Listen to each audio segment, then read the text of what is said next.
Leçon 1. Passionné de papeterie. Et Anna, je peux te demander quelque chose? Je me suis vraiment intéressé à la papeterie ces derniers temps. Oh, c'est tellement intéressant. Je suis moi-même une grande fan de papeterie.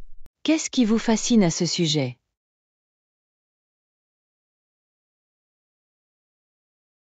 Eh bien, j'adore la variété de stylos, de carnets et d'autres fournitures de bureau. Il y a quelque chose de tellement satisfaisant à trouver le stylo parfait ou à noter des choses dans un joli journal. Je comprends tout à fait. La papeterie peut être une source de joie et de créativité. As-tu des marques préférées ou des articles que tu as découverts? Absolument. J'aime beaucoup cette entreprise japonaise de stylos. Son débit d'encre est tout simplement incroyable.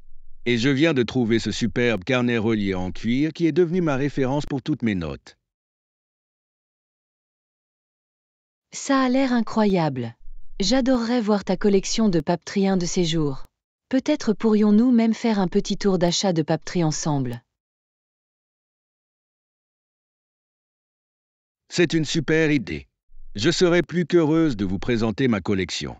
Et une virée shopping a l'air merveilleuse. Je parie que nous pourrions trouver de véritables joyaux. Merveilleux. Je connais la parfaite petite papeterie du centre-ville qui propose les fournitures les plus uniques et de la plus haute qualité. Il va falloir planifier une visite bientôt. Génial, j'ai hâte. Ça va être tellement amusant. J'adore avoir quelqu'un avec qui m'intéresser à la papeterie. Moi aussi. C'est toujours plus excitant de partager une passion comme celle-ci avec un autre passionné. Ce sera une belle expérience de création de liens. Absolument. Très bien. Je suis déjà en train de dresser mentalement une liste de toutes les choses que je veux découvrir à la boutique. Ça va être épique. Je peux dire que tu es vraiment enthousiaste à ce sujet. Ça va être un super moment. J'ai hâte, John.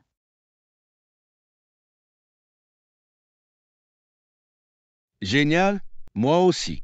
D'accord, je vais commencer à planifier notre aventure dans le domaine de la papeterie. À plus tard, Anna.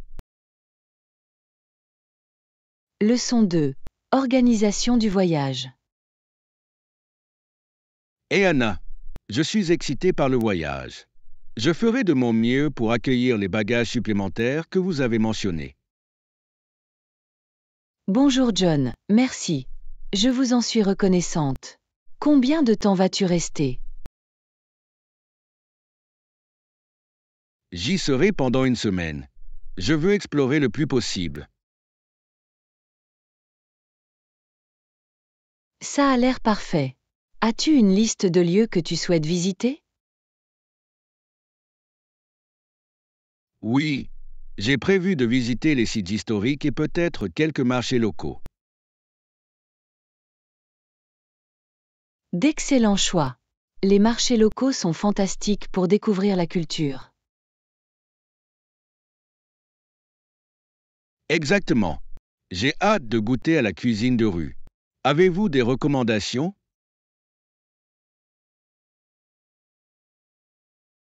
Essayez sans hésiter les spécialités locales. Ils ont souvent meilleur goût chez les vendeurs de rue. Bonne idée. Je garderai un œil sur les stands de nourriture les plus populaires. Allez-vous me rejoindre pendant une partie du voyage? J'aimerais pouvoir. J'ai des engagements à prendre à ce sujet, mais je serai avec vous en esprit. Je vais partager plein de photos pour que vous ayez l'impression d'y être. J'adorerais ça. Ce sera amusant de tout voir à travers tes yeux. Bien sûr. Je tiendrai aussi un carnet de voyage pour me souvenir de tous les détails. C'est une super idée. Ce serait bien de revenir sur ces souvenirs plus tard. Exactement. J'en profiterai pour partager chaque aventure avec vous. Leçon 3. Vision de la gouvernance. Hey Anna, j'ai beaucoup réfléchi au rôle du gouvernement ces derniers temps. À quoi devrait ressembler, selon vous, un gouvernement idéal? C'est une question fascinante et complexe, John. Je dirais qu'un gouvernement idéal devrait être au service de la population et promouvoir le bien commun. Peux-tu nous en dire un peu plus là-dessus? Quelles qualités ou quels principes spécifiques sont importants selon vous? Eh bien, je crois qu'un gouvernement doit être transparent, responsable et centré sur les besoins et le bien-être de ses citoyens. Elle devrait protéger les droits et libertés individuelles. Ok, c'est logique. Diriez-vous donc que des éléments tels que la démocratie, l'état de droit et la protection des droits de l'homme sont des éléments clés? Absolument. À mon avis, ce sont là des éléments essentiels d'une bonne gouvernance. Le gouvernement doit également répondre à la volonté de la population. Je vois. Et qu'en est-il de facteurs tels que l'efficacité et le pragmatisme? Quelle est l'importance de ces facteurs? C'est également très important. Un gouvernement efficace devrait être en mesure de prendre des décisions et de mettre en œuvre des politiques de manière opportune et pratique. Intéressant. Il ne s'agit donc pas seulement de nobles idéaux, mais aussi des rouages d'une gouvernance compétente. Précisément. La rhétorique et la vision doivent aller de pair avec la capacité à exécuter et à obtenir des résultats pour les citoyens.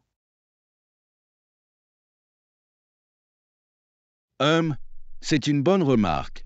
Il s'agit d'un équilibre délicat entre principe et pragmatisme. Exactement. Le gouvernement idéal devrait incarner les deux, défendre les valeurs fondamentales tout en étant une machine bien huilée et fonctionnelle. Fascinant. Vous m'avez donné matière à réflexion sur ce qui constitue une gouvernance réellement efficace. Je suis content d'avoir pu donner matière à réflexion, John. C'est un sujet complexe, mais il est important de s'y attaquer. Définitivement. D'accord, je vais réfléchir un peu plus à ces idées sur un bon gouvernement. Merci pour cette discussion enrichissante. N'importe quand, John. J'aime explorer ces grandes questions avec vous. Faites-moi savoir si vous avez d'autres idées à déballer.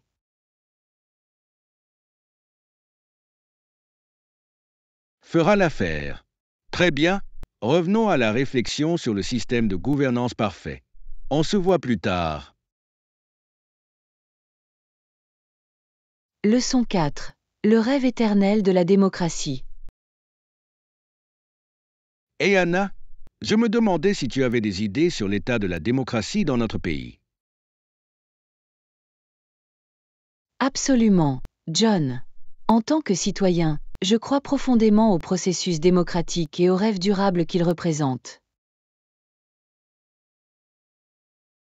Je suis d'accord, c'est un élément fondamental de notre identité nationale.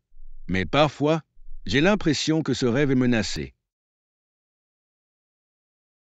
Vous soulevez une préoccupation légitime.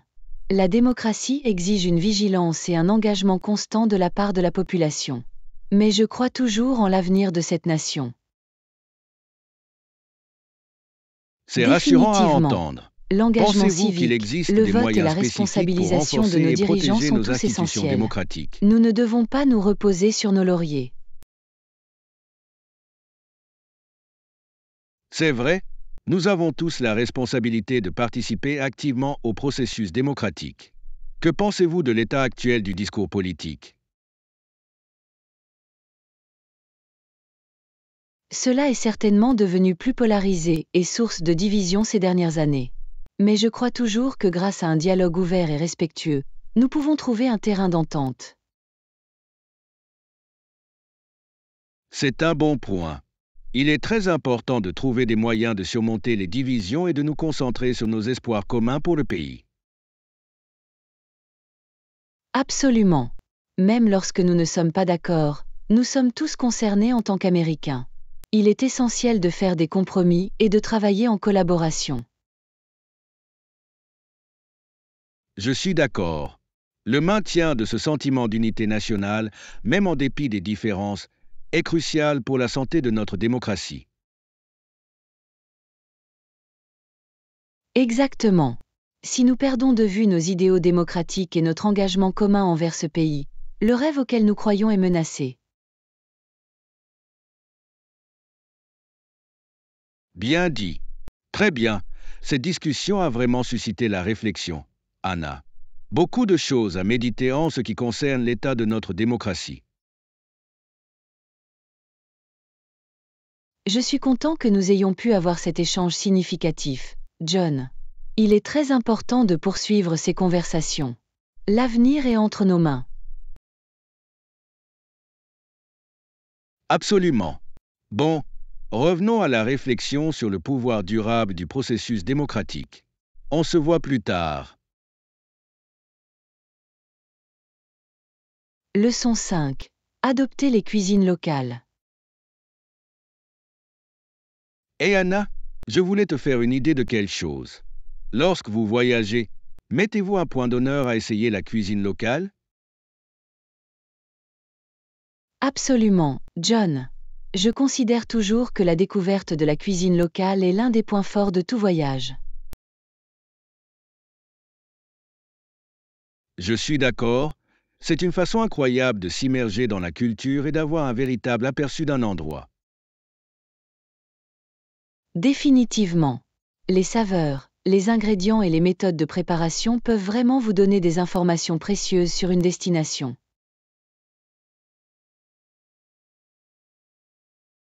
Totalement. Avez-vous des plats locaux préférés ou des expériences culinaires que vous avez vécues lors de vos voyages? Oh, c'est une question difficile. J'ai vécu tellement d'aventures culinaires incroyables. Mais la scène de la cuisine de rue en Thaïlande s'est vraiment démarquée. Oh, ça a l'air incroyable. Quel type de plat avez-vous pu essayer là-bas? Toutes sortes de délicieux currys, plats de nouilles, viande grillée et fruits de mer. Les saveurs étaient tellement vibrantes et uniques.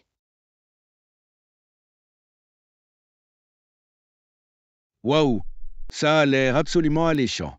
Je parie que l'atmosphère de l'exploration des étals de rue a également contribué à l'expérience. Absolument. L'énergie et l'agitation des marchés nocturnes étaient tout simplement inoubliables. C'était vraiment comme une attaque sensorielle de la meilleure façon qui soit. Je peux l'imaginer. C'est le genre d'immersion culturelle que vous ne pouvez reproduire nulle part ailleurs. Exactement. Déguster la cuisine locale fait partie intégrante de la compréhension d'un nouvel endroit. C'est une fenêtre sur le cœur et l'âme de la culture. J'adore cette perspective. Cela me donne envie de planifier mon prochain voyage autour de la découverte des spécialités régionales. Tu devrais absolument le faire, John. Le tourisme culinaire est tellement gratifiant. Vous repartez avec une reconnaissance tellement plus profonde. Génial, j'en suis convaincu.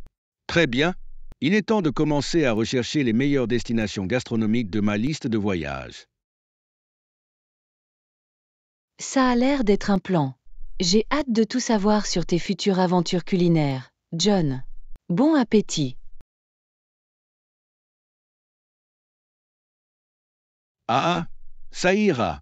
Bien, revenons à mes rêveries de voyages alimentés par la nourriture. À plus tard, Anna. Leçon 6. Investir dans la durabilité. Et Anna, je voulais avoir ton avis sur quelque chose. Pensez-vous qu'il vaut la peine d'investir dans des offres commerciales plus durables? C'est une question importante, John. Je pense que la transition vers des pratiques plus durables est cruciale, à la fois pour l'environnement et pour la compétitivité à long terme.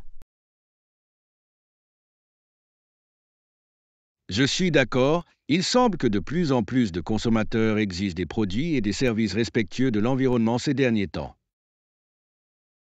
Définitivement. La durabilité est en train de devenir un facteur clé que les entreprises doivent prendre en compte pour rester pertinentes et attrayantes sur leur marché cible. C'est logique. Quels sont donc, selon vous, les principaux avantages d'investir dans des offres durables? Eh bien, il y a bien sûr des avantages environnementaux, tels que la réduction de l'empreinte carbone et de l'utilisation des ressources. Mais il existe également des avantages commerciaux. Comme, je suis curieuse d'en savoir plus sur les arguments commerciaux en faveur de la durabilité. Des éléments tels que l'amélioration de la réputation de la marque, les économies de coûts grâce aux gains d'efficacité et la capacité de tirer parti de segments de consommateurs écologiques en pleine croissance. Ah, je vois, c'est très instructif. Il ne s'agit pas seulement de faire ce qu'il faut, mais également de positionner l'entreprise pour qu'elle connaisse un succès à long terme. Exactement. Le développement durable n'est pas seulement un avantage, il devient un impératif stratégique pour les entreprises qui souhaitent rester compétitives. C'est un excellent point. Pensez-vous donc que la plupart des entreprises suivent cette évolution ou y a-t-il encore beaucoup de retardataires? Je dirais qu'il y a un mélange. Certains leaders de l'industrie adoptent réellement le développement durable, tandis que d'autres sont encore en train de rattraper leur retard. Mais la pression en faveur du passage au vert ne fera qu'augmenter. Intéressant. Cela m'a donné beaucoup de matière à réflexion en termes de prise en compte de la durabilité dans la planification des affaires et les décisions d'investissement. Je suis content d'avoir pu fournir un point de vue utile, John. Il s'agit d'une question complexe, mais cruciale pour l'avenir de l'économie et de la planète. Absolument. Bien, il est temps pour moi d'approfondir les modèles commerciaux durables et les meilleures pratiques. Merci pour cette discussion instructive. Leçon 7. Préparez une délicieuse salade. Et Anna, je pense faire une bonne salade pour le déjeuner aujourd'hui. Avez-vous des conseils? Absolument, John. Je serai heureuse de vous aider à préparer une salade délicieuse et nutritive. Super. Quel type d'ingrédients aimes-tu habituellement inclure dans tes salades? Eh bien, je commence toujours par une base de légumes verts croustillants, comme des épinards, de la roquette ou un mélange de légumes verts. Ensuite, j'aime ajouter des légumes croquants. Ok, c'est logique. Quel type de légumes recommanderiez-vous? Des choses comme les concombres hachés, les poivrons, les carottes et les tomates cerises fonctionnent très bien. Ils ajoutent une texture et une saveur exceptionnelles. J'ai compris. Je ne manquerai pas d'en inclure quelques-unes. Et qu'en est-il des protéines ou autres garnitures? Voyons voir. Le poulet grillé ou le saumon sont toujours d'excellentes options protéinées. Et vous pouvez également ajouter des noix, des graines ou même de l'avocat en dés. Oh, l'avocat a l'air délicieux. Et qu'en est-il du fromage? Avez-vous un fromage préféré à utiliser dans les salades? J'adore une bonne pincée de feta émiettée ou de cheddar râpé. L'onctuosité et le goût salé complètent vraiment les autres saveurs. Génial. Tout cela semble incroyable. Ok, rien que d'y penser, j'ai faim.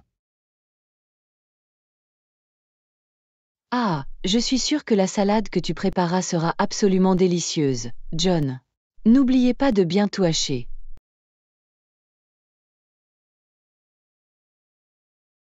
C'est une bonne décision. Je dois m'assurer que tout est petit et facile à déguster. Très bien, c'est l'heure de hacher.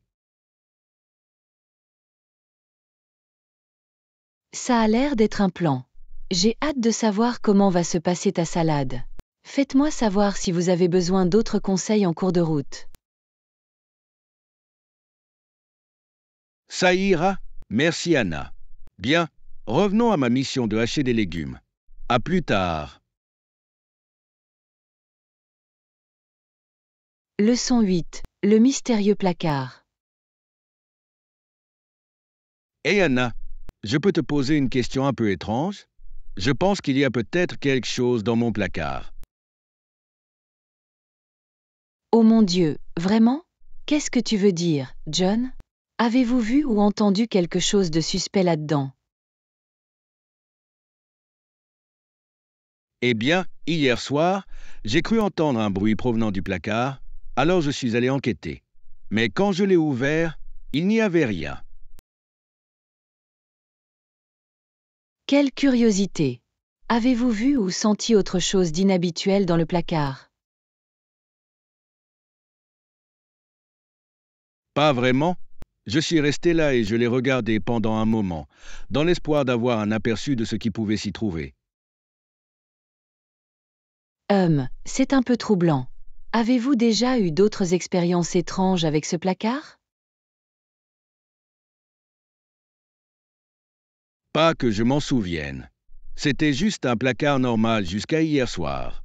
Je commence à me demander si je n'étais qu'en train d'imaginer des choses.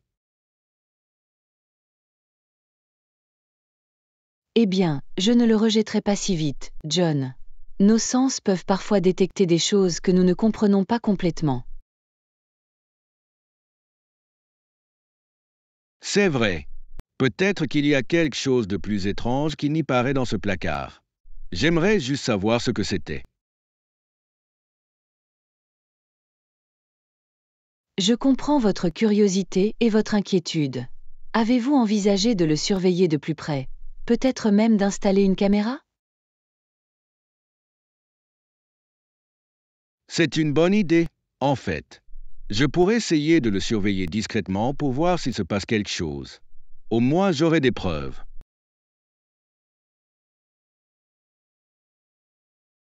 Exactement. Il est toujours préférable d'aborder ce genre de mystère de façon méthodique, plutôt que de laisser libre cours à son imagination. Tu as raison, très bien. Je vais mettre en place une petite opération de surveillance pour ce placard. J'espère pouvoir aller au fond des choses.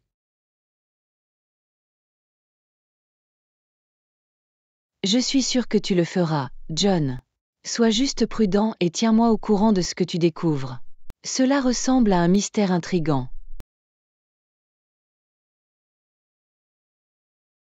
Ça ira, Anna. Ok, revenons à mes tâches de surveillance des placards. On se voit plus tard. Leçon 9. Combattre la décadence morale. Hé Anna, je voulais avoir ton opinion sur quelque chose qui me trotte dans l'esprit ces derniers temps. Bien sûr, John. Qu'est-ce qui t'inquiète? Je suis là pour écouter. Eh bien, je suis préoccupé par l'état de notre climat moral. Tu sais, j'ai juste l'impression qu'il y a tant de décomposition et de corruption. Je vois ce que tu veux dire. Il peut être décourageant de constater l'érosion des normes éthiques dans la société. Exactement. Et il ne s'agit pas seulement de scandales très médiatisés, mais aussi de petites choses, d'un mépris désinvolte pour le bien et le mal. C'est une observation profonde, John. La pourriture commence souvent par de petits compromis, la normalisation d'un comportement contraire à l'éthique.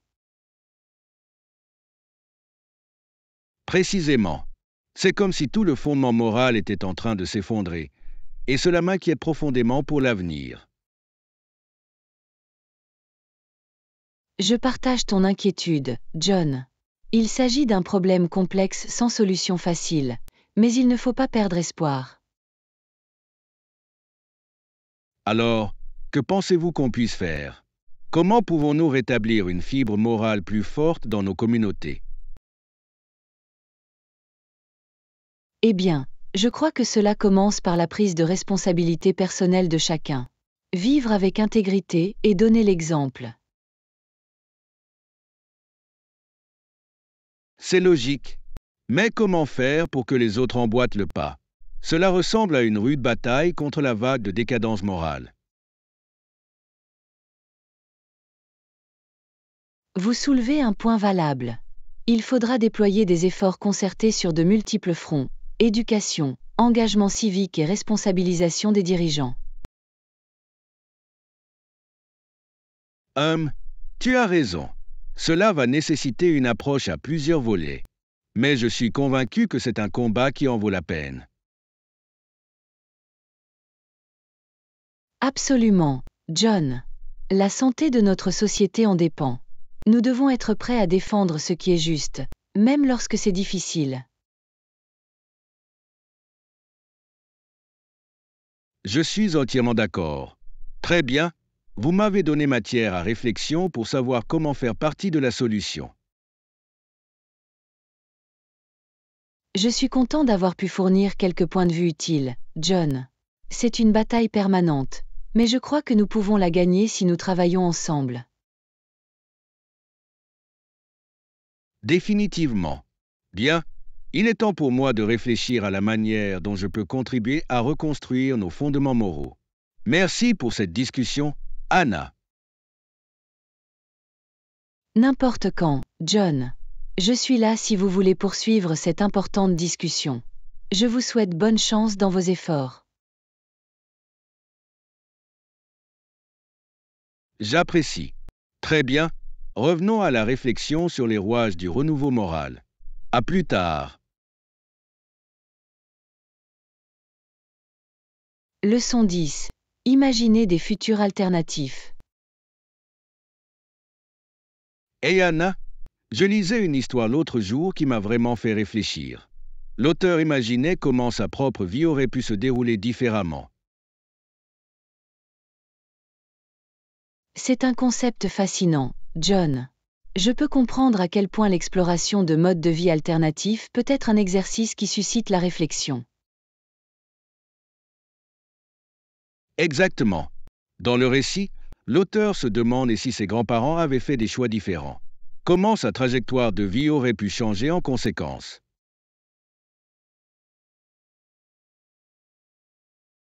Je vois. Il est intéressant de voir comment les décisions apparemment insignifiantes prises par nos ancêtres peuvent avoir un impact si profond sur notre propre vie. Absolument. L'auteur se penche vraiment sur les « et si ». Et si ses grands-parents étaient restés dans leur pays d'origine au lieu d'immigrer? Et s'ils avaient choisi une autre carrière?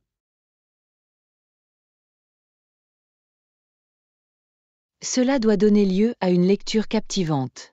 C'est incroyable de voir comment nos vies peuvent être façonnées par des facteurs totalement indépendants de notre volonté. Définitivement. L'auteur brosse vraiment un tableau saisissant de la façon dont sa vie aurait pu se dérouler de manière radicalement différente.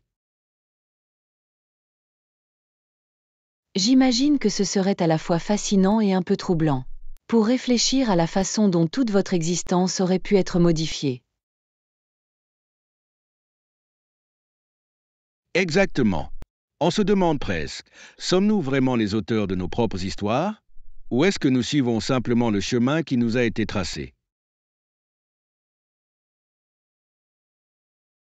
C'est une question philosophique profonde, John. Je suppose que cela dépend du degré de libre arbitre et de libre arbitre que vous pensez que nous possédons en tant qu'individus. Exactement, c'est vrai. L'auteur semble beaucoup s'y intéresser. Exploration de la tension entre destin et autodétermination.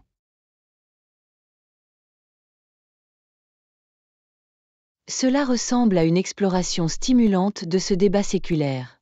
Je comprends pourquoi cela vous amènerait vraiment à réfléchir à la nature de votre propre parcours de vie. Définitivement.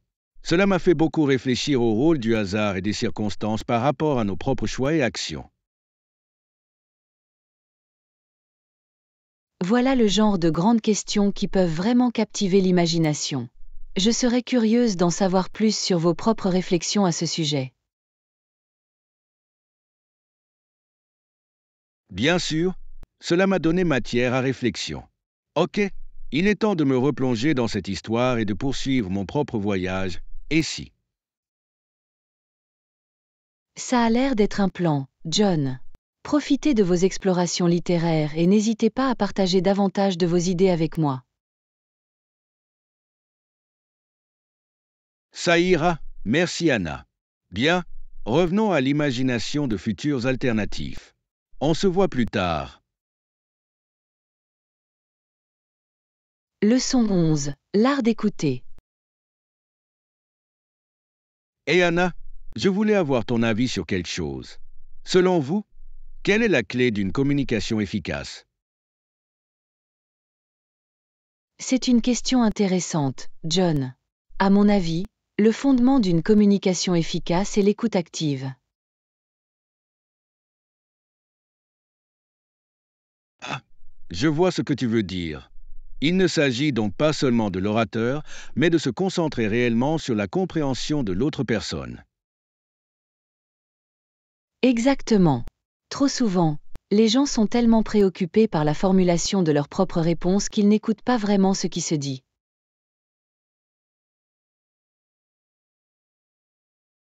Vous soulevez un bon point. Je pense qu'il est trop facile de se laisser emporter par nos propres points de vue et programmes. Définitivement. Mais lorsque nous faisons l'effort de mettre de côté nos préjugés et nos idées préconçues et de nous concentrer vraiment sur l'autre personne, la communication devient beaucoup plus efficace.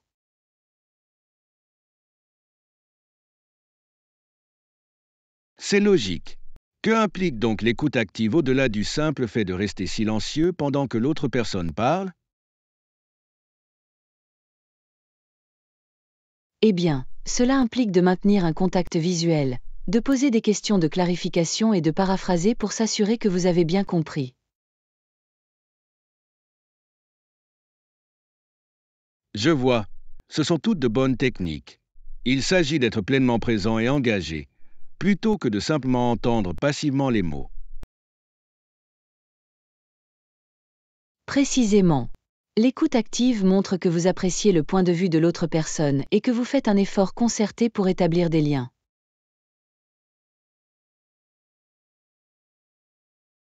C'est un point très important. Cela montre du respect et renforce la confiance dans la relation. Absolument. Et lorsque les deux parties s'engagent à vraiment écouter, cela ouvre la porte à des échanges beaucoup plus significatifs et productifs.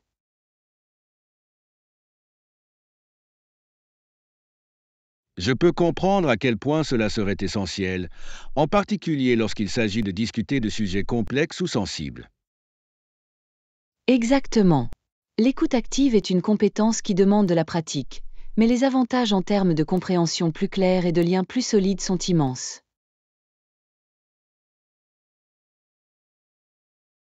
C'est une excellente façon de le dire. D'accord, je vais faire un effort conscient pour améliorer mes capacités d'écoute active à l'avenir. Génial, John. Je suis certain que vous constaterez les avantages de vos relations personnelles et professionnelles. Faites-moi savoir si vous avez d'autres questions. Ça ira, merci Anna. Très bien, il est temps de mettre en pratique ces conseils d'écoute active.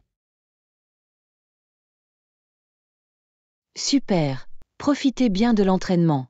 Une communication efficace est une compétence de vie inestimable.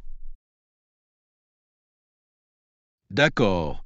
À plus tard, Anna. Leçon 12. Routine de gym révélée. Et Anna, je voulais te poser une question sur ta routine d'entraînement typique au gymnase. Que faites-vous habituellement? Excellente question, John. Eh bien, je commence généralement par un peu de cardio. Peut-être 20 à 30 minutes sur un tapis roulant ou un vélo elliptique pour augmenter mon rythme cardiaque. Ah, je vois, c'est une bonne façon de s'échauffer. Et après le cardio, que faites-vous habituellement? Ensuite, je me concentre sur la musculation. J'aime faire un mélange d'haltères et d'appareils de résistance pour faire travailler différents groupes musculaires. Intéressant. Quel type d'exercice de musculation trouvez-vous les plus efficaces? J'aime vraiment faire des squats, des fentes et des soulevés de terre pour travailler le bas de mon corps. Et pour le haut du corps, je ferai des choses comme des flexions des biceps, des pressions sur les épaules et des rangées. Cela semble être une routine bien équilibrée. Incorporez-vous également des tâches de base ou de flexibilité? Définitivement. Je m'assure toujours de terminer mon entraînement par des exercices de base, comme des planches et des abdominaux. Et j'essaie également de m'étirer complètement. C'est tout à fait logique. Le maintien de la flexibilité et de la force de base est très important pour la forme physique globale. Tu as bien compris.